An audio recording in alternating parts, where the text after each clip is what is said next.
Bonjour mesdames et messieurs, nous sommes le 31. Je me suis accordé 2 jours de pause, mais comme il se passe plein de choses intéressantes, j'ai décidé d'enregistrer. Alors aujourd'hui, nous allons parler du soi-disant Shadow Fleet, du choc qui touche actuellement tous ceux qui participent à cela, ceux qui transportent des produits pétroliers non autorisés, la flotte de l'ombre. Qu'est-ce que c'est? C'est un groupe de navires qui transportent récemment surtout du pétrole russe, alors qu'auparavant, ils transportaient longtemps du pétrole vénézuélien et iranien.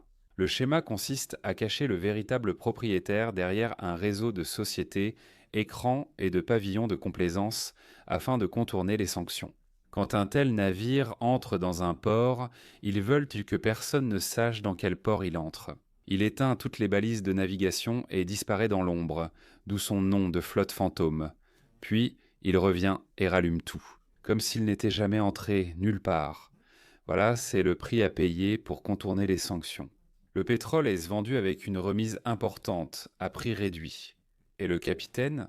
Et donc les compagnies de navigation qui travaillent avec ces transports doivent inclure une prime de risque plus élevée, c'est-à-dire que les frais d'assurance augmentent considérablement.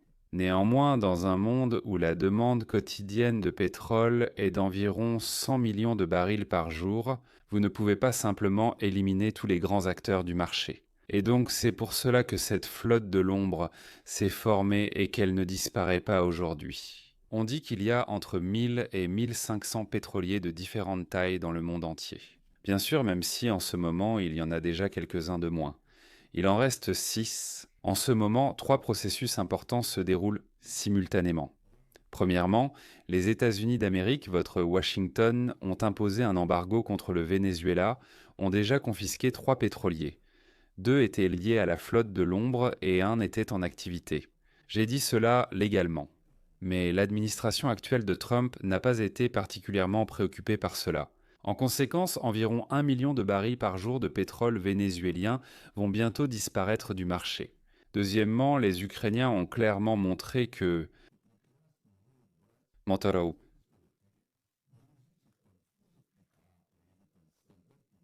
Je viens d'une toute autre région du monde et de lancer à partir de là. Ces dernières semaines, ils ont intensifié leurs attaques contre la flotte de l'ombre, la mettant récemment hors service. Je pense qu'il y a 2 chars comme ça en mer Noire. Mais ce week-end, des frappes ont également visé des navires de patrouille en mer Caspienne, qui ne sont même pas frontaliers avec l'Ukraine. Ils ont failli couler un navire à Rostov-sur-le-Don. Ce sont des ports russes de la mer Noire. Et ils ont également mis hors service un autre pétrolier de l'ombre au large des côtes libyennes, dans les eaux internationales. Ainsi, l'Ukraine démontre très clairement qu'il n'est pas nécessaire d'être une superpuissance pour utiliser des drones contre des pétroliers civils. Cela commence rapidement à augmenter les coûts de tout, c'est-à-dire à grignoter les profits de tous ceux qui sont impliqués dans cette flotte de l'ombre.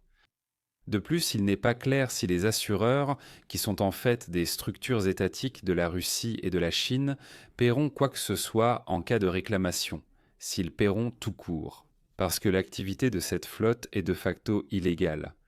Si vous êtes le capitaine d'un navire, vous réalisez soudainement qu'il existe des mesures réelles, un risque de simplement perdre votre navire.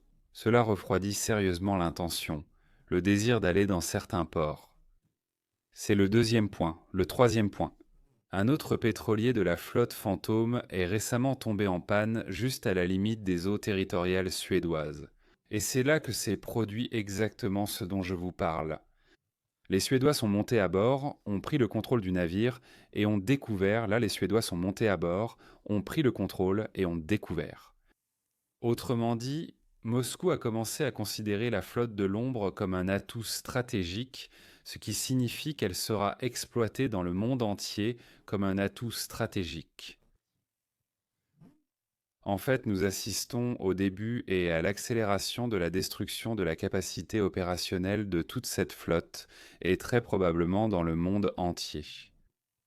Que se passera-t-il si l'on retire ces 1000 navires de la flotte mondiale de pétroliers? Il y aura immédiatement une grave pénurie de pétroliers, ce qui fera grimper le prix du pétrole pour tout le monde, sans exception. J'avoue que je soupçonne que ces pétroliers seront utilisés, oui, pour transporter du pétrole non sanctionné, Mais disons, tout est possible. Les pays sous sanctions comme l'Iran, le Venezuela, la Russie vont faire face à une chute importante de leur capacité d'exportation, ce que nous saluons. Ici, il est important de prendre en compte quelques éléments. Premièrement, le Venezuela. L'essentiel de sa production, c'est ce qu'on appelle du pétrole lourd à forte teneur en soufre, qui est difficile à extraire, à raffiner et à transporter. La moindre perturbation des flux signifie que le rétablissement des volumes d'exportation prendra des mois, voire des années. Et si les États-Unis restent dans les parages avec leur flotte tant qu'ils ne partiront pas, ce sera un premier problème pour eux. Deuxièmement, la Russie et l'Ukraine ne s'attaquent pas seulement à la flotte pétrolière, ils frappent toute l'infrastructure énergétique, les oléoducs, les stations de pompage, les usines qui raffinent le pétrole. Si la Russie ne peut pas exporter son pétrole, pour ne pas endommager ses propres oléoducs, elle devra arrêter la production en Sibérie. Moscou possède une réserve modeste, d'environ 1 à 1,5 million de barils par jour, mais ensuite il faudra cesser la production dans le nord. Si l'on met en veille un gisement en Sibérie du Nord, en hiver les couches gèleront et il faudra tout forer à nouveau, ce qui prend des années. La dernière fois qu'une telle chose est arrivée, c'était à la fin de l'époque soviétique, et il a fallu près de 20 ans pour rétablir la situation. En d'autres termes, ce n'est pas seulement un choc ponctuel des prix du pétrole à venir. Nous parlons d'une crise à plusieurs niveaux qui frappe simultanément le transport et l'extraction, au minimum dans 2 pays. Dans ce contexte, l'Iran ressemble presque à une note de bas de page en petits caractères. Un autre point est que le fait que la Russie considère la flotte de la mer Noire comme un atout stratégique en fait automatiquement un instrument militaire. L'Allemagne et le Danemark accusent déjà directement Moscou de faire passer ses navires par la mer Baltique, affirmant que la Russie les utilise comme plateforme pour lancer des drones qui survolent des infrastructures critiques, y compris des aéroports en Europe. Avant même Thanksgiving, des signalements répétés de drones en Europe ont déjà entraîné la fermeture de l'espace aérien. Tous ces appareils étaient anti-russes et ils provenaient précisément de la flotte de la mer Baltique. Au final, l'Europe et les Européens se retrouvent dans la situation suivante, aussi bien d'un point de vue militaire qu'économique. Ils en arrivent à la conclusion qu'il faut arrêter cette flotte.